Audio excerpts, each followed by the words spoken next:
तो मैं क्या बता रहा था, हाँ, उस दिन मुझे जाना था। तो शाम को 7 बज गए थे। ठीक है ना, गुड आफ्टरनून बच्चों, है ना, स्टार्ट करते हैं अपना सेक्सुअल रिप्रोडक्शन फ्लावरिंग प्लांट्स। एक बातें कर रहा था ज़रा बच्चों के साथ। तो शाम को 7 बजे मेरे को जाना था। तो जल्दी जल्दी में मैं काम कर रहा था लैब का, क्योंकि माइक्रो डिपार्टमेंट में बहुत सारी कल्चर प्लेट्स होती हैं। उसमें बैक्टीरिया और बहुत सारे फंगस को ग्रो कराते हैं, तो उसमें टेस्ट ट्यूब भी पड़ी थी। तो मैं जल्दी जल्दी में कर रहा था और वो टेस्ट ट्यूब कहीं से टूटी हुई थी। वो अचानक से मेरे हाथ में ऐसे चली गई पूरी कांच, और वो काफ़ी डीप चला गया था। फिर मैं गया था, वहीं पास में एक हॉस्पिटल है, मिनोचा हॉस्पिटल, यहीं आईएसबीटी में। तो वहाँ से मैंने फिर इंजेक्शन लगाया। पहले ड्रेसिंग हुई, बड़ी मुश्किल से निकला, वो काफ़ी ब्लीडिंग हुई थी। और साथ में एटीएस का इंजेक्शन लगाना पड़ता है ना। वो आपको देता है पैसिव इम्यूनिटी। पैसिव इम्यूनिटी, जबकि जो वैक्सीन आप लगाते हैं वो देते हैं एक्टिव इम्यूनिटी, है ना। तो ये दोनों अलग अलग एग्जाम। चलिए देखिए, सेक्सुअल रिप्रोडक्शन फ्लावरिंग प्लांट्स मैंने कल स्टार्ट किया था। क्लास 12 का यूनिट जो 6 है, यानी कि पहली यूनिट जो है, उसका पहला चैप्टर है सेक्सुअल रिप्रोडक्शन फ्लावरिंग प्लांट्स। और इसके भी सवाल आते हैं, 3-4 सवाल नीट में भी बनते हैं, सीयूईटी एग्जामिनेशन में एग्रीकल्चर, क्योंकि प्लांट पे बेस सवाल है। तो आज मैंने कल मैंने जब क्लास ली थी, तो मैंने प्लांट के कुछ फ्लोरल पार्ट्स का बारे में बताया था कि आपका जो फ्लावर है वो बहुत ही अमेजिंग फैसिनेटिंग ऑर्गन है, और ये मेन रिप्रोडक्टिव पार्ट होता है आपके प्लांट का। हम वेजिटेटिव पार्ट का जिक्र नहीं करेंगे इस चैप्टर में। वेजिटेटिव पार्ट का जिक्र करना था तो हमने 11th क्लास में मॉर्फोलॉजी पढ़ी थी, हमने एनाटमी पढ़ी थी। हमें यहाँ पे रिप्रोडक्शन पढ़ना है, वो भी सेक्सुअल रिप्रोडक्शन। ठीक है। तो मैंने कल बच्चों को ही बोला था, ऑनलाइन वाले जो भी बच्चे हैं यहाँ पे या जो क्लास में हैं, कि एनसीईआरटी में जब ये यूनिट स्टार्ट होती है, यूनिट 6, आप जब भी एनसीईआरटी देखोगे तो उससे पहले साइंटिस्ट लोग का कंट्रीब्यूशन है। तो इस वाली यूनिट से पहले एक साइंटिस्ट का कंट्रीब्यूशन है जिनका नाम है डॉक्टर पंचानन महेश्वरी। तो मैंने कल लास्ट में अपने लेक्चर में ये बात बोली थी कि बच्चे लोग उसको भी पढ़ें। पंचानन महेश्वरी जी के बारे में सारी की सारी बातें लिखी गई समराइज करके उस एक पेज में। ऐसे ही यूनिट जब 7th आएगी आपकी, यानी एनसीईआरटी क्लास 12 की 7th यूनिट आएगी आपकी जेनेटिक्स वाली, तो उसके पहले भी आपकी वॉटसन एंड क्रिक के बारे में सारी इन्फॉर्मेशन है। ऐसी यूनिट 8 आएगी तो वहाँ पे आपकी ह्यूमन हेल्थ एंड डिजीज से पहले डॉक्टर एम एस स्वामीनाथन की पूरी इन्फॉर्मेशन है। यूनिट 9 आती है तो हर्बर्ट बॉयर और स्टेनले कोहन की पूरी कंट्रीब्यूशन है। और यूनिट 10th आती है तो इकोलॉजी के Indian father professor Ramdev Mishra, उनके बारे में सारी है। तो ये 5 साइंटिस्ट आपके क्लास 12th में हैं, तो उसी में आज मैं स्टार्ट करने जा रहा हूँ। देखिए, कल मैंने बोला था तो एक स्लाइड मैंने यहाँ पे लगा दी है। कल मैंने बहुत सारी बातें की थी। ये चैप्टर का नेम है सेक्सुअल रिप्रोडक्शन फ्लावरिंग प्लांट्स, और मैंने कल ऑनलाइन जब क्लास चल रही थी तो मैंने बच्चों को बताया था कि ये स्लाइड लगाने के पीछे मकसद ये है कि यहाँ पे भी 2 या 3 सवाल हैं आपके एग्जामिनेशन के। साफ दिख रहा है, ये सनफ्लावर है। सनफ्लावर की फैमिली से सवाल आते हैं। सनफ्लावर की फैमिली आइडिया, वो तो मैंगो की है शायद। हाँ, सनफ्लावर की होती है क्या, एस्टेरेसी। एस्टेरेसी फैमिली, या पुराना नाम था कंपोजिटी फैमिली, है ना, क्योंकि कंपोजिट स्ट्रक्चर होते हैं। क्या, कल भी मैंने क्लास में बताई थी ये चीज़, मैं पूछ रहा हूँ बच्चों से कि सनफ्लावर का फ्लावर एक फ्लावर है या इन्फ्लोरसेंस। इन्फ्लोरसेंस समझते हैं, पुष्पक्रम। आपके फ्लावर का arrangement on floral axis is called inflorescence. तो सनफ्लावर का फ्लावर एक फ्लावर नहीं है, वो एक इन्फ्लोरसेंस है पूरा। यानी इसमें छोटे छोटे ही क्या लगे हैं, फ्लोरेट्स। इनको, ये जो येलो येलो दिखते हैं ना आपको, इनको क्या बुलाते हैं, फ्लोरेट्स। ये मैंने कल बताया था इनको। इसको कहते हैं एक एक क्या है, फ्लोरेट्स। बच्चा कहता है फ्लोरेट्स क्या हुआ सर, मैंने कहा जैसे पत्तियां होती लीव्स, तो उसके छोटे छोटे पार्ट लीफलेट्स। रूट्स होती हैं उनके छोटे छोटे पार्ट, रूटलेट्स। तो वैसे ही फ्लावर के छोटे छोटे पार्ट्स हो गए तो फ्लोरेट्स। तो ये सब क्या है, फ्लोरेट्स। और ये बाहर की साइड है, एक ऐसा रेडिएशन वाला स्ट्रक्चर बना रहे हैं, तो इनको कहते हैं रे फ्लोरेट्स। ये जो बाहर आपको दिखता है ना येलो कलर के, इनको कहते हैं रे फ्लोरेट्स। क्या बुलाते हैं, रे। और अंदर भी ये जो आपको दिख रहे हैं ना, ये सब, ये भी फ्लोरेट्स हैं। आपको ये छोटे छोटे छोटे छोटे जो दिख रहे हैं, ये भी बहुत ज्यादा संख्या में दिखने वाले क्या हैं, फ्लोरेट्स। इनको कहते हैं डिस्क फ्लोरेट्स। तो बाहर वाले रे फ्लोरेट्स, अंदर वाले डिस्क। और मैं क्यों बता रहा हूँ, क्योंकि पिछले 2 सालों से बहुत सारे यूजी एंट्रेंस एग्जामिनेशन में आपके एनसीईआरटी में जो फैमिली नहीं भी है, उसमें से एक फैमिली एस्टेरेसी ऐड कर दी गई। एस्टेरेसी फैमिली पूछे जाते हैं, और एस्टेरेसी लिखा भी है, बल्कि इस चैप्टर में भी नाम था एस्टेरेसी, पोएसी, मालवेसी। ये सब फैमिली के सवाल अब पूछे जाएंगे आपसे।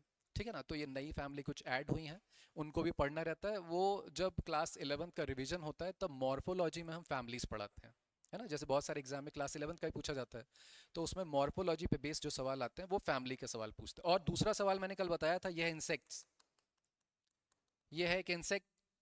तो इंसेक्ट क्या कर रहा है यहाँ, पॉलिनेशन। तो एक टॉपिक आपको इस पूरे पिक्चर में दिख रहा है, पॉलिनेशन। तो आपका इस चैप्टर में बहुत बेहतरीन टॉपिक है पॉलिनेशन। तो बताओ, अगर पॉलिनेशन पानी के द्वारा हो रहा है तो पानी पानी, हाइड्रोफिली, हाइड्रोफिली, अगर पानी, सॉरी, पानी के द्वारा हो तो हाइड्रोफिली, एयर के द्वारा पॉलिनेशन यानी पॉलन जा रहा है फीमेल के स्टिग्मा पार्ट तक तो एयर के द्वारा, हवा में पॉलन उड़ के चला गया फीमेल कार्पल के स्टिग्मा पार्ट पे, एयर एयर, तो हम कहते हैं एनीमोफिली। एनीमो मतलब होता है हवा, एनीमो मतलब विंड, ठीक है ना।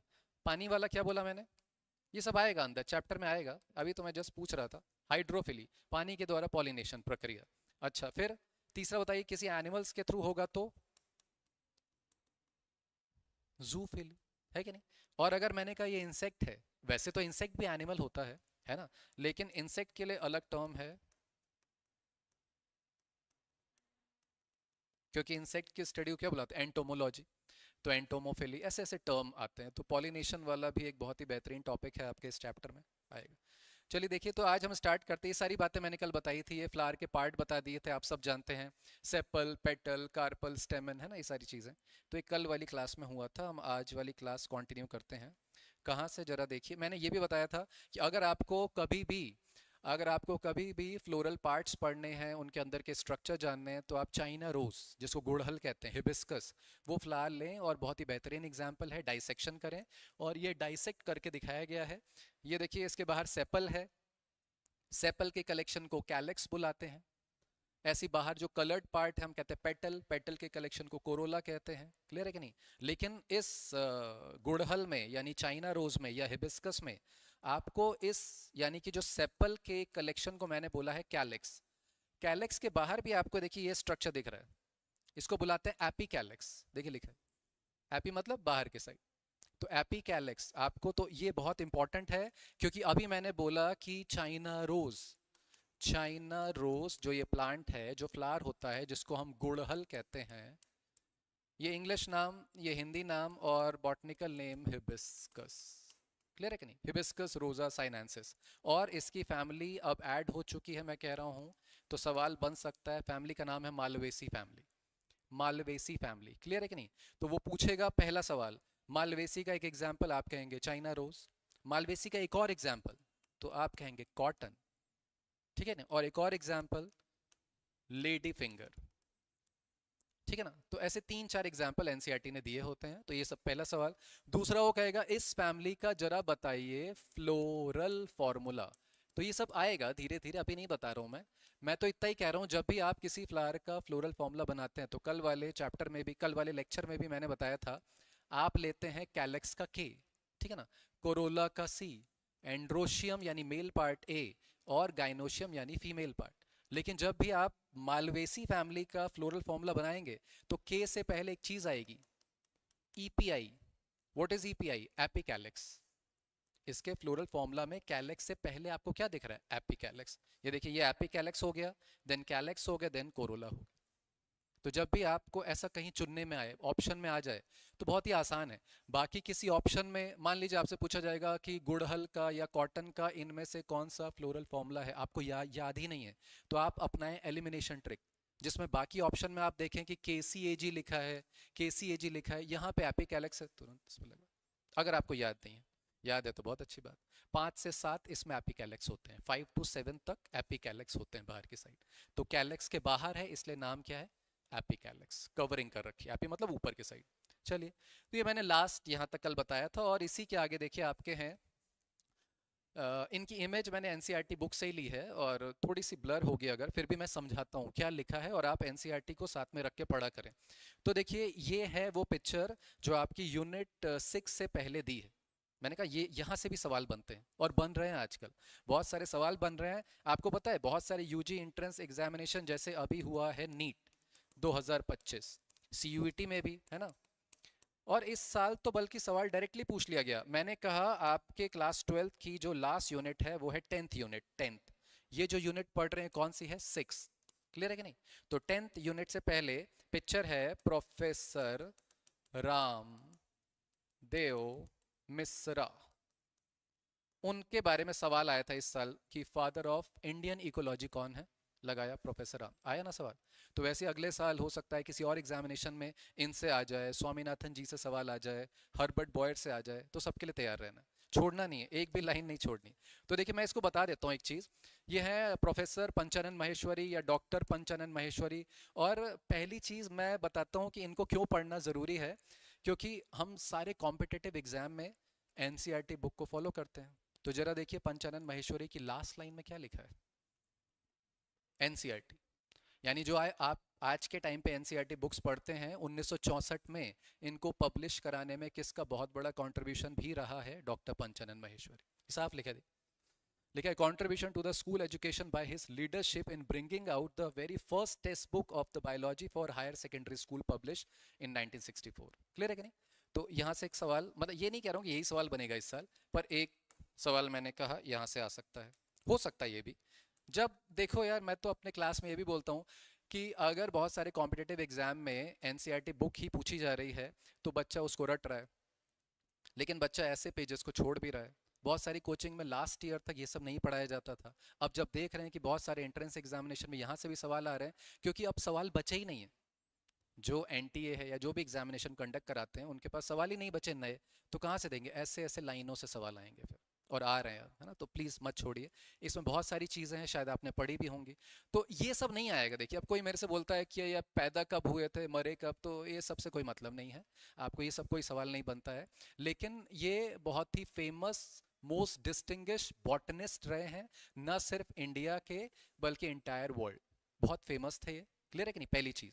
दूसरा सवाल, ये भी सवाल नहीं बनेगा, कोई कोई नहीं पूछेगा कि बहुत ही डिस्टिंग्विश बॉटनिस्ट थे, बहुत ही रिनाउंड बॉटनिस्ट थे। सवाल यहां से बनेगा ये किनसे इंस्पायर्ड थे, ये बॉटनी या एम्ब्रियोलॉजी, प्लांट एम्ब्रियोलॉजी की फील्ड में इतना ज़्यादा सक्सेसफुल कैसे हो गए कि प्लांट के ऊपर रिसर्च कर डाली, किसी ना किसी से तो प्रभावित होंगे ना ये। तो उनका नाम लिखा है, देखिए डॉक्टर डब्ल्यू डुजन, ये नाम है।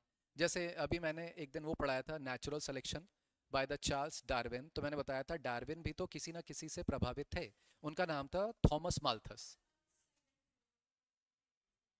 नहीं नहीं, वो ब्लर हो रहा था ना इसलिए मैंने रखी वैसे। हाँ ठीक है, नहीं ठीक है वो। डॉक्टर डब्ल्यू डजन, इनसे इंस्पायर्ड थे कौन, डॉक्टर पंचानन माहेश्वरी। क्लियर है कि नहीं? तो जैसे चार्ल्स डार्विन किससे इंस्पायर्ड थे, थॉमस माल्थस, थॉमस माल्थस। तो ये सब एनसीईआरटी में भी लिखा है और यहाँ भी साफ तौर, तो पहला सवाल यहाँ से बन सकता है। क्लियर है कि नहीं? और वो इलाहाबाद में कॉलेज में पढ़ाते थे, मिशनरी टीचर थे, अमेरिकन टीचर थे, ये सारी बातें, ये सब कोई नहीं पूछेगा आपसे। लेकिन अब सवाल क्या बनेगा जरा देखिए, सवाल ये बनेगा कि इनका काम, यानी बॉटनी तो बहुत वास्ट टॉपिक है, बहुत वास्ट सब्जेक्ट है, इनका पर्टिकुलर काम बॉटनी के किस पर्टिकुलर टॉपिक पे था, तो यहाँ लिखा है एम्ब्रियोलॉजी, यहाँ साफ लिखा है, यानी प्लांट एम्ब्रियोलॉजी। तो यहां से सवाल बन सकता है कि डॉक्टर पंचानन महेश्वरी, डॉक्टर पंचानन महेश्वरी क्या एक्सपर्टीज, एक्सपर्टीज यानी किस चीज में वो एक्सपर्ट थे, एक्सपर्टीज, जो एक्सपर्टीज थी वो किसमें थी, तो आप कहेंगे plant embryology, plant embryology. Animal नहीं बोला मैंने, एनिमल पे कभी कोई पूछ ले तो अर्नस्ट हैकल थे, एक बहुत फेमस नाम है अर्नस्ट हैकल, वो एनिमल एम्ब्रियोलॉजिस्ट। और भी बहुत सारे हैं लेकिन मेरे को उनका नाम अभी याद आया। तो प्लांट एम्ब्रियोलॉजी में बहुत सारा काम किया इन्होंने, पहली चीज। दूसरा क्या लिखा है जरा देख, क्योंकि बॉटनिस्ट थे ना ये। दूसरा दूसरा यहाँ पे लिखा है एम्ब्रियोलॉजी के अलावा उनका एक फेमस काम किस पे था, टिश्यू कल्चर। देखिए मैं लिख देता हूँ, एक काम हो गया प्लांट एम्ब्रियोलॉजी, एक हो गया tissue culture. Tissue culture Arpita ji class 12th में है, क्लास 12th में टिश्यू कल्चर है। क्लास 12th में टिश्यू कल्चर किस नाम से है, टॉपिक का नाम है पीटीसी, पीटीसी मतलब प्लांट टिश्यू कल्चर। तो वो अभी भी एनसीईआरटी से कट नहीं है, वो एक चैप्टर में हुआ करता था, strategies for enhancement in food production, chapter cut हो चुका है, लेकिन उस टॉपिक को उठा के बायोटेक में डाल दिया गया है। तो बायोटेक्नोलॉजी में जब आप पढ़ते हैं तो आपको प्लांट टिश्यू कल्चर एक पेज का पढ़ना पड़ता है, वहाँ से सवाल आता है। तो अब आप समझिए, तो उसी प्लांट टिश्यू कल्चर पे बेस बहुत ज़्यादा स्टडी इन साइंटिस्ट ने भी कर रखी है। तो इनके दो मेजर फील्ड हो गए, एक्सपर्टीज हो गई, एम्ब्रियोलॉजी और टिश्यू कल्चर। अच्छा ठीक है। और इन्होंने देखिए बहुत सारे आर्टिफिशियल कल्चर प्लांट्स, उनके एम्ब्रियो को भी बना रखा है उस artificial plant tissue culture technique से, ठीक है। इसके अलावा उन्होंने टेस्ट ट्यूब फर्टिलाइजेशन, देखिए मैं अंडरलाइन करता जा रहा हूँ, टेस्ट ट्यूब फर्टिलाइजेशन या इंट्रा ओवरिन पॉलिनेशन। अब ये सब बताएंगे कभी ये चीज़ क्या होती है। ओवरी के अंदर, इंट्रा मतलब होता है इनसाइड, ओवरी के इनसाइड पॉलिनेशन करवाना आर्टिफिशियली, ये भी काम कर रखा है। और टेस्ट ट्यूब, टेस्ट ट्यूब में यानी लेबोरेटरी में, जैसे प्लांट टिश्यू कल्चर आप लैब में करते हैं आर्टिफिशियल लैब कंडीशन में, वैसे हम तमाम किस्म के प्लांट को टेस्ट ट्यूब में ग्रो करवाते हैं। तो वो सारी चीज़ों पे इन्होंने एक्सपर्टीज कर रखी है। बाकी हो सकता है कि कुछ एग्जामों में ये भी आ जाए इनको कौन कौन से प्राइज मिले हैं, तो रॉयल सोसाइटी ऑफ लंदन की तरफ से मिला, ये सारी बातें। लेकिन मुझे लगता है जो 3 सवाल यहाँ से बन सकते हैं, एक तो एनसीईआरटी पब्लिश कराने में, दूसरा एम्ब्रियोलॉजी और प्लांट टिश्यू कल्चर एक्सपर्टीज रही है, और ये किन से इंस्पायर्ड थे, डॉक्टर डब्ल्यू डिजन, ठीक है ना। तो ये सब पढ़ने ज़रूरी है। और ये मैं बच्चों से कहता हूँ बच्चा पढ़े, जहाँ पे बच्चे को डाउट आता है वो टीचर से पूछे, जो भी उसका सब्जेक्टिव टीचर है। क्लियर है कि नहीं? चलिए नेक्स्ट स्लाइड देखते हैं। ये भी मैंने देखिए एनसीईआरटी से ही उठाई है, और जरा देखिएगा, एनसीईआरटी की ही आपके चैप्टर का सेकंड पेज है, सेक्सुअल रिप्रोडक्शन फ्लावरिंग प्लांट्स का सेकंड पेज है और लास्ट पैराग्राफ। तो मैं देखिए, मेरा जब से ये नीट और एनटीए वालों ने और सीयूईटी एग्जामिनेशन वालों ने और तमाम एंट्रेंस ने एनसीईआरटी बुक को ही रेफरेंस बुक बना दिया गया है, उसी से लाइनों पे बेस सवाल आ रहे हैं, तो हमारा ज़्यादा फोकस हो जाता है एनसीईआरटी पे। हम बियॉन्ड जाते हैं समझाने के लिए, लेकिन हम ये कहते हैं एनसीईआरटी को ऐसा बना लो कि आप सपने में भी हो तो आपको एनसीईआरटी दिखाई दे, उसके पेज दिखाई दे। जैसे कोई मेरे से पूछेगा मॉलिक्यूलर डायग्नोस्टिक वाला टॉपिक क्लास 12th में कहाँ है, तो मैं कहूँगा old NCERT page number 212, new NCERT page number 182। समझ में आया कि नहीं? तो ये बच्चे को याद होना चाहिए, मतलब उसने पूरा रट डाला है। कहते हैं ना वो घोल के पी जाना, इसका ये मतलब कि आपको हर एक टॉपिक आंख बंद करके दिमाग में आए कि ये कहाँ रखा हुआ है, क्या लिखा है, विद कॉन्सेप्ट, ये नहीं कि रट के बैठे हुए हैं खाली, है ना। चलिए, तो यही ये सेकंड पेज पे आपका दिया है। और कल ही मैंने अपने चैप्टर के दौरान बताया था, कल वाले लेक्चर के दौरान बताया था कि भैया जो चैप्टर का नाम है sexual reproduction in flowering plants, यानी एंजियोस्पर्म, जो एंजियोस्पर्म वाले प्लांट हैं उनकी बात हो रही है। और जो सेक्सुअल रिप्रोडक्शन वाला प्रोसेस होता है वो 3 इवेंट में होता है। पहले इवेंट का नाम है प्री फर्टिलाइजेशन, उसी की बातें कर रहे हैं। देखिए प्री फर्टिलाइजेशन में मैंने समराइज कर देता हूं, कल बताया था कि पहले तो बनते हैं गैमेट, पहला बनते हैं भैया गैमेट, गैमेट का फॉर्मेशन मेल या फीमेल गैमेट, देन होगा गैमेट का ट्रांसफर। गैमेट अगर बनेंगे और ट्रांसफर नहीं होंगे तो आगे कैसे होगा फर्टिलाइजेशन। तो इसलिए प्री फर्टिलाइजेशन के 2 इवेंट हैं, गैमेट फॉर्मेशन पहले, also known as gamete formation, also known as gametogenesis. Gamete formation, gamete formation, what is persistent calyx.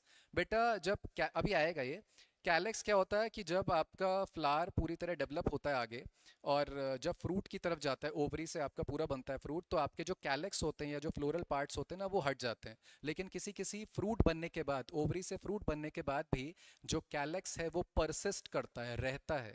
तो condition is known as persistent calyx. और ऐसा अक्सर देखा जाता है सोलेनेसी फैमिली के मेंबर में, जैसे ब्रिंजल, ब्रिंजल में जब भी आप देखते हैं तो कैसा दिखेगा, ये जो दिख रहा है आपको, ये उसका क्या है, कैलेक्स परसिस्ट कर रहा है। ऐसे आपको चिली में, मिर्च में, जो आपको मिर्च में दिखाई देगा, शिमला मिर्च में दिखाई देगा, स्ट्रॉबेरी में दिखाई देगा, टमाटर में दिखाई देगा, तो ज्यादातर सोलेनेसी फैमिली के सदस्यों में मिलता है परसिस्टेंट कैलेक्स। कैलेक्स परसिस्ट करता है आफ्टर द फ्रूट फॉर्मेशन, है ना। और बहुत सारे फ्रूट्स में मेच्योरिटी के बाद कैलेक्स शेड हो जाता है, गिर जाता है, तो उनको नहीं बोलेंगे परसिस्टेंट कैलेक्स, है ना। ठीक है, तो वो पूछ रहे थे भाई साहब। अभी आवाज ठीक आ रही होगी शायद, है ना।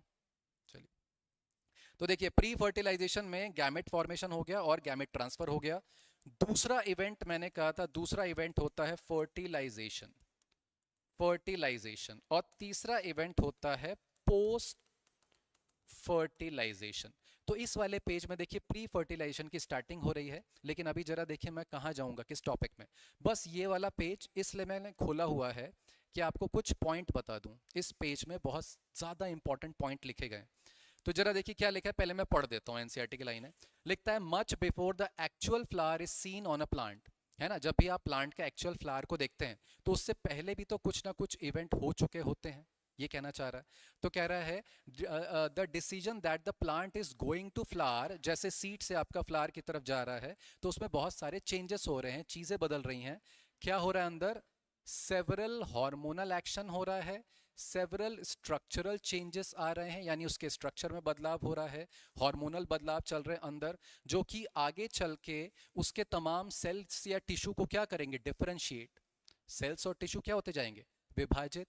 जब आप कहते हैं ना cell division and cell differentiation, cell पहले डिवाइड होता है देन मैच्योरिटी की तरफ जाता है। तो सेल डिवाइड होता है जब नंबर में बढ़ेगा, इट्स कॉल्ड सेल डिवीजन, और जब मैच्योरिटी की तरफ जाता है इट्स कॉल्ड डिफरेंशिएशन।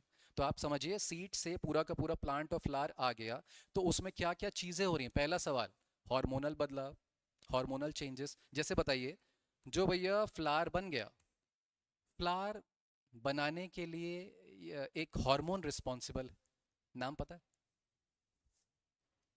फ्लावरिंग के लिए, फ्लावरिंग के लिए एक हार्मोन रिस्पॉन्सिबल है, ऐसा कहा जाता है वो हाइपोथेटिकल हार्मोन। हाइपोथेटिकल हार्मोन है क्योंकि केमिकली एक्सट्रैक्शन नहीं हो पाया है। उस हार्मोन का नाम है फ्लोरिजन। क्या नाम है? यानी फ्लावरिंग के लिए, यानी फ्लावरिंग के लिए, पुष्प आने के लिए एक हार्मोन रिस्पॉन्सिबल है, नाम है फ्लोरिजन। फ्लोरिजन, क्योंकि देखिए फ्लोरी, आप समझते हैं ना ये क्या लिखा मैंने? आप लोग तो हॉर्टिकल्चर फ्लोरिकल्चर वाले हैं, सुना होगा, पुष्पों को ग्रो करवाना इज कॉल्ड फ्लोरिकल्चर। तो फ्लोरी मीन्स क्या होता है, फ्लावर। तो अब आप समझिए, फ्लावरिंग के लिए जो हार्मोन रिस्पॉन्सिबल है नाम क्या है, फ्लोरिजन। जन मतलब जनरेट करना, है ना, ये सारी चीज।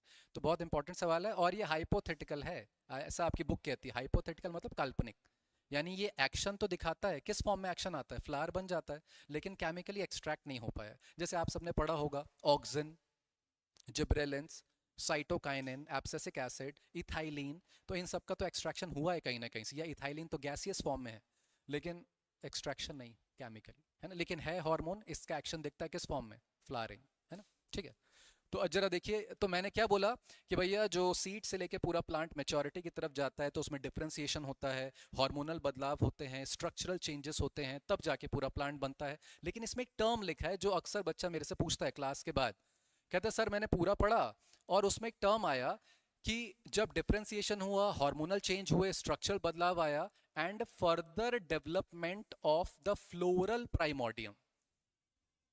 फ्लोरल प्राइमोर्डियम, देखिए टर्म लिखा है। तो what is the meaning of primordium? Floral तो समझ गए होंगे, पुष्प, फ्लावर। प्राइमोर्डियम मतलब जो शुरुआती अवस्था है, यानी आप मेच्योर फ्लावर को तो देखते हैं, लेकिन वो जब शुरुआत में बन रहा था, पहले छोटा होगा सेल्स टिश्यू फॉर्म में, देन बर्ड फॉर्म में, देन बन रहा होगा। तो उसकी एक पिक्चर लाया हूं, देखिए मैं, और पिक्चर है इलेक्ट्रॉन माइक्रोस्कोपी, जरा देखिए, ये है वो पिक्चर, शायद आपको देखो, फ्लोरल प्राइमोर्डियम मैंने लिख दिया है। तो अभी देखिए ये फ्लावर हैं जो आगे, ये अभी नहीं है फ्लावर, अभी तो ये इनिशियल स्टेज में है, ये आगे चल के पूरे फ्लावर बनेंगे। तो जरा देखिए ये छोटे छोटे छोटे छोटे फ्लावर, और ये पूरे फ्लावर का अरेंजमेंट तो क्या कहलाएगा, इन्फ्लोरेसेंस। ये देखिए क्या बनेगा आगे चल के, इन्फ्लोरेसेंस। ये छोटे छोटे फ्लावर हैं आपके बन रहे हैं, अभी इनिशियल स्टेज में है, इनिशियल स्टेज में है, अभी बर्ड से भी पहले वाली स्टेज में है, देन आगे बर्ड बन रही है, बन रही है, देन मेल और फीमेल डिफ्रेंसिएशन हो रहे हैं, ये बन गया मेल फ्लावर, ये बन गया फीमेल फ्लावर। और ये पिक्चर जो है ये है इलेक्ट्रॉन माइक्रोस्कोपी की। आप देखते हैं ना कलर्ड इमेज नहीं आती है, कौन सा इलेक्ट्रॉन माइक्रोस्कोप है ये, सुना है? अलग अलग टाइप, अब तो और एडवांस भी आ गए हैं, बट ये सैम से ली गई है। एक होता है टेम, एक होता है Sam. Transmission electron microscope and scanning electron microscope, ये इमेज सैम से ली गई है, स्कैनिंग इलेक्ट्रॉन माइक्रोस्कोप से ली गई इमेज।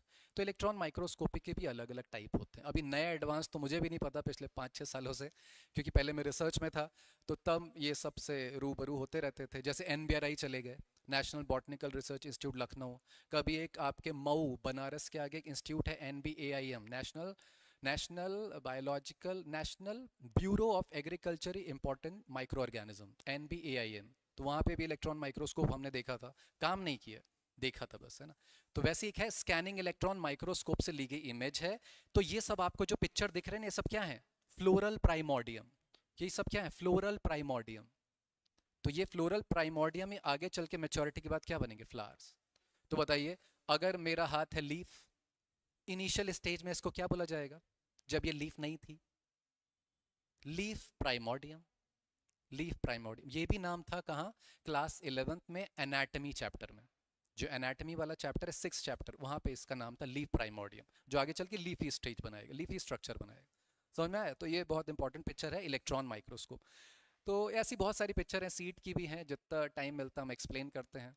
अदरवाइज तो एनसीईआरटी की लाइनें तो बहुत है, तभी मैं कहता हूँ आप एनसीईआरटी की लाइनें तो इतनी है कि आप खो जाएंगे, आप उनके डीप जाया करें, अंदर जाया करें कि वो कहना क्या चाह रही, बहुत कुछ कहना चाह रही है ना।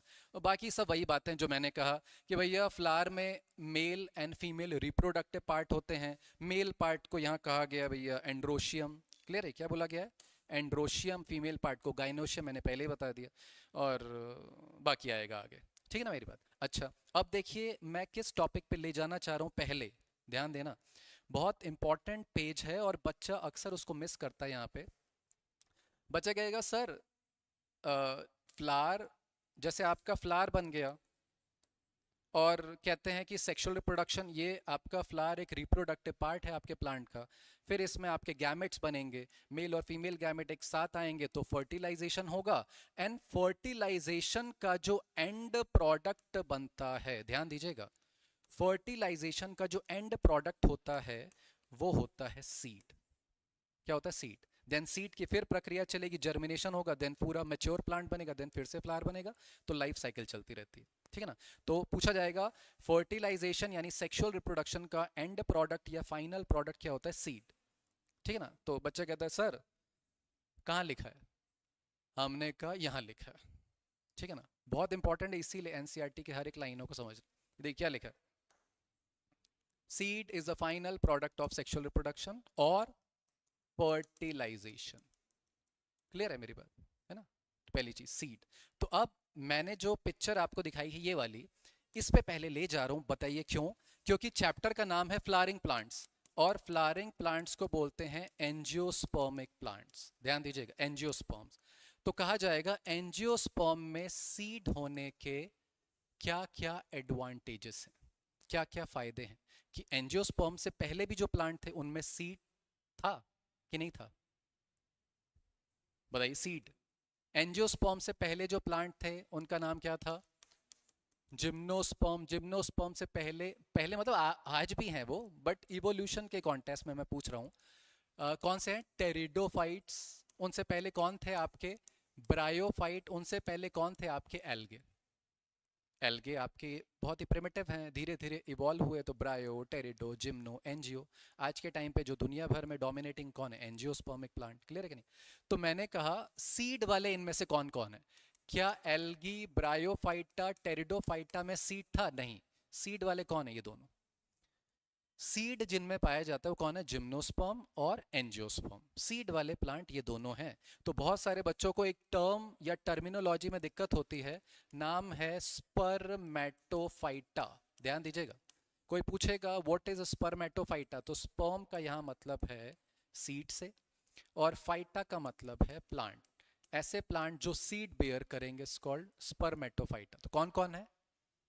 Gymno and angio. लेकिन जिम्नो का मीनिंग क्या होता है? जिम्नो का मीनिंग, जो सवाल पूछ रहे थे हरेन, हरेन जी, अब बताओ जिम्नो का मीनिंग क्या होता है? परसिस्टेंट कैलिक्स वाला जो सवाल पूछा था, बताइए जिम्नोस्पर्म में what is the meaning of gymno? Gymno का मतलब होता है नेकेड, और स्पर्म का मतलब होता है सी, ठीक है ना। यानी आपका जो ओव्यूल है, सीड, सीड बाद में बनेगा आफ्टर फर्टिलाइजेशन, पहले वो क्या रहा होगा? ओव्यूल। तो ओव्यूल कैसा है? Naked ovule, naked seed. तो ऐसे प्लांट को क्या बुलाया जाएगा? जिम्नोस्पर्म। क्लियर है कि नहीं? हाँ, तो कहने का मतलब सीड तो दोनों में है। तो पूछा जाएगा बताइए स्पर्मेटोफाइटा के दो एग्जांपल, जिम्नोस्पर्म और एंजियोस्पर्म। लेकिन आप जरा गौर करिए इस पेज पर, ध्यान दीजिएगा, मैं इसको थोड़ा सा इनलार्ज करता हूँ, ट्राई करूंगा। देखिए क्या लिखा है, ध्यान दीजिएगा, बहुत बेहतरीन है। और बोर्ड के एग्जाम्स में, मैं 12th की क्लास भी ले रहा हूँ यहाँ पे, बोर्ड के एग्जाम्स में ध्यान देना, बोर्ड के एग्जाम में, नीट के एग्जाम में, दूसरे यूजी एंट्रेंस एग्जामिनेशन में बहुत बार पूछा गया सवाल है ये जो लाइन, जरा ध्यान से पढ़िए। Seeds offer several advantages to the angiospermic plant, और यहाँ पे 5 पॉइंट लिखे, 5, यानी सीड होने के एंजियोस्पर्मिक प्लांट में कितने फायदे बताए गए हैं? 5 फायदे। और इसमें से एक फायदा सेक्सुअल रिप्रोडक्शन भी है। अभी देखिएगा, पहला फायदा देखिए लिखा है, यहाँ लिखा है फर्स्टली, पहला फायदा मैं पहले मार्क कर देता हूँ, देखिए फर्स्ट। दूसरा लिखा है ऑल्सो से, यहाँ पे हो जाएगा सेकेंड पॉइंट। नेक्स्ट पेज में जाएंगे तो 3, 4 और 5 पॉइंट है। पहले जरा इनको डिस्कस कर दें, यहां से सवाल बनते हैं आपके। कहते हैं एंजियोस्पर्मिक प्लांट में सीड होने के क्या एडवांटेज है। पहला क्या लिखा है, जरा ध्यान दीजिए, मैंने बाकी प्लांट के भी नाम यहाँ लिख दिए हैं। मैंने बाकी प्लांट के नाम लिखे, एल्गी, ब्रायो, टेरिडो, जिम्नो, एंजियो, लिख दिए मैंने सारे के सारे। यहां लिखा है कि भैया सीड, जो सीड होता है एंजियोस्पर्मिक प्लांट में सीड आ चुके हैं और सीड और एडवांस हो चुके हैं, तो जो पॉलिनेशन और फर्टिलाइजेशन जैसे प्रोसेस होते थे वो पानी पर ज्यादा डिपेंड होते थे पुराने प्लांट्स में। यानी फर्टिलाइजेशन जैसी प्रक्रिया के लिए वाटर का इसेंशियल होना जरूरी था, मतलब इसेंशियलिटी बहुत मायने रखती थी। यानी water is essential for fertilisation. देखिए एल्गी, तो जो एल्गी होते हैं ना छोटे छोटे, उनका तो प्राइमरली हैबिटेट यानी प्राथमिक निवास स्थान क्या होता है, पानी, एक्वाटिक, तो वो तो पानी में रहते हैं, तो फर्टिलाइजेशन के लिए पानी चाहिए। ब्रायोफाइट वैसे तो जमीन पर भी आ चुके थे, कहते हैं आपके amphibians of the plant kingdom. Bryophytes को क्या बुलाया जाता है, amphibians of the plant kingdom. लेकिन क्यों बुलाया जाता है, क्योंकि वो आ तो चुके थे लैंड पे, लेकिन water is essential for fertilisation, fertilisation के लिए पानी बहुत जरूरी था। सेम यही कंडीशन टेरिडोफाइटा के लिए भी थी कि पानी बहुत जरूरी था। जिम्नोस्पर्म ऐसे थे जिसमें पॉलिनेशन और फर्टिलाइजेशन अब हवा पे डिपेंड होने लग रहा था, हवा पे। मैंने अभी बताया एनीमो। कोई बोलेगा जिम्नोस्पर्म में जो पॉलिनेशन होता है वो खास तौर पे किस प्रोसेस से होता है, तो आप कहेंगे एनीमोफिली, विंड पॉलिनेशन, है ना। लेकिन एंजियोस्पर्म और एडवांस हो चुके हैं, तो पानी पर से जो डिपेंडेंसी थी, पानी पर जो निर्भरता थी पॉलिनेशन और फर्टिलाइजेशन के लिए, वो खत्म हो चुकी। अब क्योंकि क्या आ गया, एक स्ट्रक्चर सीड, तो सीड होने का एक फायदा एंजियोस्पर्मिक प्लांट में क्या मिला, पानी पर से निर्भरता या डिपेंडेंसी समाप्त हो गई। पहली चीज है ना, बहुत इंपॉर्टेंट पॉइंट। दूसरा देखिए, सीड, सीड जो होगा ना, अब सोचिए सीड कैसा होता है, सीड के बाहर एक प्रॉपर सीड कोट होता है जो इसके अंदर रखे हुए एम्ब्रियो का क्या करता है, प्रोटेक्शन करता है। तो अब देखिए, ये एक बेटर सीड अपने आप में क्या है, एक बेटर अडेप्टिव स्ट्रेटजी है डिस्पर्स होने के बाद। भैया सीड यहां से डिस्पर्स होके कहीं और चला गया, जैसे हम कहेंगे ये था पेरेंट प्लांट, पेरेंट प्लांट से डिस्पर्स होके किसी न्यू लोकेशन पे चला गया, किसी नई लोकेशन पे चला गया, the process is called dispersal. Disperse हो जाना, छिटक जाना, वितरण हो जाना, कहते हैं डिस्पर्सल। तो सीड अपने पेरेंट प्लांट, पेरेंट लोकेशन से डिस्पर्स होकर किसी न्यू लोकेशन पे चला गया है, कॉल्ड डिस्पर्सल। और डिस्पर्सल की तमाम मैकेनिज्म होती हैं। देखो, अगर वो हवा के द्वारा डिस्पर्स हो रहा है, सीड हवा के द्वारा अगर डिस्पर्स होके जा रहा है, हवा के लिए क्या बोला था मैंने, एनीमो, तो क्या बोलेंगे इसको, एनीमोफिली? नहीं, फिली तो पॉलिनेशन के लिए आता है ना, तो पॉलिनेशन थोड़ी ना हो रहा है। मैं तो कह रहा हूँ सीड छिटक के कहीं और जा रहा है, हवा के द्वारा डिस्पर्स होके जा रहा है, वहां जाके जर्मिनेट करेगा, उसको कहते हैं एनीमो कोरी। कोई लोग कोरी भी कहते हैं, बट कोरी नहीं होता है, इसको बोलते हैं एनीमो करी, एनीमो करी। एनीमो करी ये टर्म है किसके लिए, हवा के द्वारा डिस्पर्स होके कहीं और चले जाना सीड का, और वहां जाके क्या कर रहा है अपने आप को, देखिए अडेप्ट, उस न्यू लोकेशन पे, न्यू कंडीशन पे जाके क्या कर रहा है, अडेप्ट। या तो वहां जाके वो सीड जर्मिनेट कर जाएगा, या कहां चला जाएगा, डॉर्मेंसी में। डॉर्मेंसी समझते हैं कि सीड को प्रॉपर एनवायरमेंटल कंडीशन या फेवरेबल कंडीशन नहीं मिलती है, पानी नहीं मिला, न्यूट्रिएंट नहीं मिला, कंडीशन नहीं मिली, टेम्परेचर नहीं मिला, तो वो कहां चला जाएगा, डॉर्मेंसी में, डॉर्मेंट स्टेज में चला जाएगा, इनएक्टिव स्टेज में चला जाएगा, मरेगा नहीं। मरेगा नहीं तो कैसा रहेगा, वायबल, वायबल मतलब जिंदा। और डॉर्मेंसी बहुत लंबी भी चल सकती, सालों तक भी। तो देखिए सीड के पास एक बेटर अडेप्टिव स्ट्रेटजी भी आ चुकी है किसी नए हैबिटेट में जाके क्या करने की, डिस्पर्स होकर अडेप्ट करने की। तो ये भी फायदा हो गया सीड के होने का, दो फायदे हो गए देखिए। तो ये आपको ना 12th में लिखने भी पड़ते थे और आएगा भी, नीट में भी आता है, सीयूईटी में भी पूछा जाता है। अच्छा और देखिए, अच्छा मैंने क्या किया, अच्छा, हाँ ठीक है, हाँ सही है। 2 पॉइंट हो गए, ध्यान दीजिएगा, 2 पॉइंट हो चुके हैं। अब मैं बताना जा रहा हूं तीसरा, चौथा और पांचवा पॉइंट, ध्यान देना।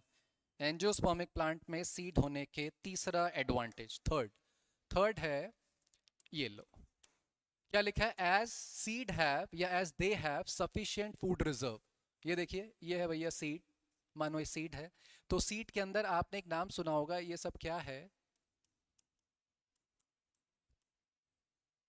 कॉटिलिडन, कॉटिलिडन, अगर कॉटिलिडन सिंगल है तो कॉल्ड मोनोकॉट, लेकिन यहां तो कितने कॉटिलिडन दिख रहे हैं, दो, तो कॉल्ड डाइकॉट। बात समझे कि नहीं? तो मोनोकॉट प्लांट होते हैं और डाइकॉट। तो एक बात बताओ, यहाँ पे मैं यहाँ रुकता हूँ, एक चीज मैं कहता हूँ, बताओ, मैं अगर प्लांट पढ़ा रहा हूँ तो मैं लिखूंगा प्लांट का किंगडम क्या है, प्लांटे। प्लांट में लिखा जाता है डिवीजन। मैं किस डिवीजन के बारे में बातें कर रहा हूं बताइए? डिवीजन का नाम है एंजियोस्पर्म। मतलब मैं जिम्नोस्पर्म की बातें नहीं कर रहा हूं, एल्गी की बातें नहीं कर रहा हूं, डिवीजन हो गया एंजियोस्पर्म। मैंने लिखा क्लास, तो बताइए एंजियोस्पर्म में दो क्लास आते हैं, डाइकॉट एंड मोनोकॉट। तो डाइकॉट और मोनोकॉट क्या है, एंजियोस्पर्म के क्लास, प्लांट किंगडम के क्लास में आते हैं डाइकॉट और मोनोकॉट। तो पूछा जाता है डाइकॉट और मोनोकॉट क्या है, क्लास है। जैसे आपने बताया मैंगो, तो मैंगो का क्लासिफिकेशन क्या है, किंगडम प्लांट है, division angiosperm, class mango dicot है, मैंगो मोनोकॉट नहीं है। देन क्लास के बाद क्या आता है, ऑर्डर।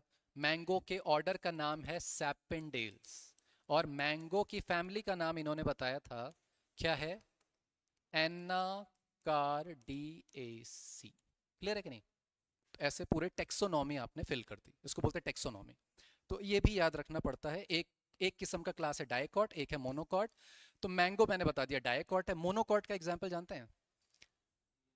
सीरियल्स, वेरी गुड, जो अनाज हैं आपके, ग्रासेस हैं, वीट, मक्का वक्का, राइस, ये सब क्या है, मोनोकॉट में आते हैं। कोकोनट भी मोनोकॉट है, बैम्बू भी मोनोकॉट है, सब मोनोकॉट्स में। अच्छा ठीक है, तो बताइए भैया, ये जो मैंने कॉटिलिडन बोला है, मोनोकॉट में सिंगल कॉटिलिडन है और डाइकॉट में दो कॉटिलिडन है, तो अपने आप में कॉटिलिडन का मीनिंग क्या होता है? कॉटिलिडन का मतलब मीनिंग होता है, हिंदी में लिख रहा हूं देखिए, खाद्य पदार्थों से भरा, यानी फूड रिजर्व। यानी कॉटिलिडन का मतलब होता है जो फूड रिजर्व वाले टिश्यू हैं। एक तरीके से पूरा का पूरा टिश्यू क्या है, कॉटिलिडन अपने आप में टिश्यू है, खाद्य पदार्थों से पूरा भरा हुआ टिश्यू, फूड रिजर्व। तो अभी क्या लिखा है देखिए, सीड अपने आप में क्या है, एक सफिशिएंट फूड रिजर्व, क्योंकि आपने सीड को क्या करा दिया, जमीन में बो दिया। अभी इसको क्या चाहिए बताइए, पानी, ऑक्सीजन, और क्या चाहिए, खाना। सही नहीं? खाना खाना कहाँ है इसके अंदर, किस फॉर्म में, कॉटिलिडन के फॉर्म या एंडोस्पर्म के फॉर्म में, ठीक है ना? तो इसको खाना मिल रहा है, पानी मिल रहा है, ऑक्सीजन में, तो ये क्या कर जाएगा, जर्मिनेट। क्या कर जाएगा, जर्मिनेट, ये जर्मिनेट कर जाएगा। तो यही कहना चाह रहा है कि भैया सीड एक रिजर्व फूड की तरह भी काम करता है। तीसरा एडवांटेज, तीसरा एडवांटेज क्या है, रिजर्व फूड मटेरियल रखता है, ठीक है, जो नरिशमेंट देगा। लेकिन बच्चा क्या करता है ना, बच्चा इतना पढ़ लेता है और सवाल आ गया स्टेटमेंट, सवाल आ गया आपका क्या, स्टेटमेंट बेस। वो कहता है बताओ ये रिजर्व फूड मटेरियल जो सीड प्रोवाइड कर रहा है आपके प्लांट को, कब तक, लिखा है until they are capable of photosynthesis on their own. यानी अभी तो फोटोसिंथेसिस नहीं करेगा ना, फोटोसिंथेसिस तो कब करेगा, जब इसमें क्या आने लगेंगी, प्लांटलेट्स, जो इमेच्योर प्लांट्स आती हैं, लीफ का क्लोरोफिल आएगा कंटेंट, तब। तो यानी तब तक उसको फूड कौन दे रहा है, सीड, तब तक फूड देगा सीड, तब तक फूड देगा सीड। फिर है फोर्थ, सीट कोट, यानी सीट के बाहर जो कवरिंग है, जरा देखिए, मैं एक पिक्चर लाया हूं, वैसे तो बहुत सारी हैं, पिक्चर पे बेस सवाल आते हैं। ये देखिए, इस पे भी है, वैसे इधर भी है, ये इसमें देखिए क्या लिखा है, ये जो बाहर है ना सीट कोट, आप देखिए इसमें क्या है, सीट कोट, सीट कोट, और सीट कोट की आउटर लेयर का नाम टेस्टा, इनर का नाम टेगमेन, है ना, टेस्टा और टेगमेन। तो ये क्या है, हार्ड सीट कोट है, जो कि क्या करेगा, प्रोटेक्शन, किसका प्रोटेक्शन, अंदर रखे हुए किसका प्रोटेक्शन करेगा, एम्ब्रियो, तभी तो एम्ब्रियोनिक डेवलपमेंट होगा। क्लियर है कि नहीं? तो ये हो गया चौथा एडवांटेज, सीट का क्या देगा, एम्ब्रियो को प्रोटेक्शन, तभी तो जर्मिनेट करेगा। ठीक है ना मेरी बात? तो इस तरीके से वो पांचवा पॉइंट क्या होगा, सोचो, पांचवा या लास्ट पॉइंट क्या होगा इसका, सोचिए आप दिमाग से, पांचवा पॉइंट क्या हो सकता है? पांचवा पॉइंट वही है जो चैप्टर का नाम है, सेक्सुअल रिप्रोडक्शन। कि भैया एंजियोस्पर्मिक प्लांट में एक प्रोसेस हो रहा है जिसका नाम है सेक्सुअल रिप्रोडक्शन या फर्टिलाइजेशन, और सेक्सुअल रिप्रोडक्शन ही क्या लेकर आता है, वेरिएशन। क्योंकि ए सेक्सुअल रिप्रोडक्शन तो वेरिएशन लेकर आएगा नहीं, बदलाव लेकर आएगा नहीं। और क्या लिखा है जरा देखिए, कह रहा है seed is a final product of sexual reproduction. अभी मैंने बताया सीड सेक्सुअल रिप्रोडक्शन का एंड प्रोडक्ट है, तो ये क्या लेकर आएगा अपने साथ, अपने साथ क्या लेकर आएगा? New genetic variation, the combination of leading variation. और ये जो वेरिएशन आएगा ना प्लांट में, यही उसको आगे बदलते हुए एनवायरमेंटल कंडीशन के साथ सरवाइव करने में, अडेप्ट करने में मदद करता है। यानी किसी प्लांट को अगर अडेप्ट करना है तो उसमें सेक्सुअल रिप्रोडक्शन का बहुत बड़ा रोल, ठीक है ना। तो ये सारी बातें थी आज। तो और बाकी ये सब थ्योरी है, लेकिन इससे सवाल आते हैं। इसमें बहुत अच्छी थ्योरी है, seed is the basis of our agriculture, ये सारी की सारी बातें हम नेक्स्ट टाइम करेंगे इसको, ठीक है ना। ठीक है बच्चों, आज के लिए क्लास यहीं पे रखते हैं। कल मैं आपको सीड का स्ट्रक्चर के साथ आगे कंटिन्यू करूंगा कि सीड के कैसे कैसे स्ट्रक्चर है। उसमें सीड कोड है, एम्ब्रियो है, एम्ब्रियोनिक एक्सिस है, कैसे जर्मिनेट करेगा, कैसे प्लीम्यूल होगा, कैसे रेडिकल बनेगा। देन बहुत सारी इसमें पिक्चर्स हैं, उनको कल हम डिस्कस करेंगे आगे, ठीक है। ये देखिए, ये एक पिक्चर बस लास्ट में देखिएगा, कैसे प्लीम्यूल स्ट्रक्चर आएगा जो आगे शूट बनाएगा, स्टेम एंड लीव्स, और कैसे रेडिकल आएगा जो कि रूट सिस्टम बनाएगा, ठीक है। चलिए फिर आज के लिए काफ़ी है। Thank you, thank you.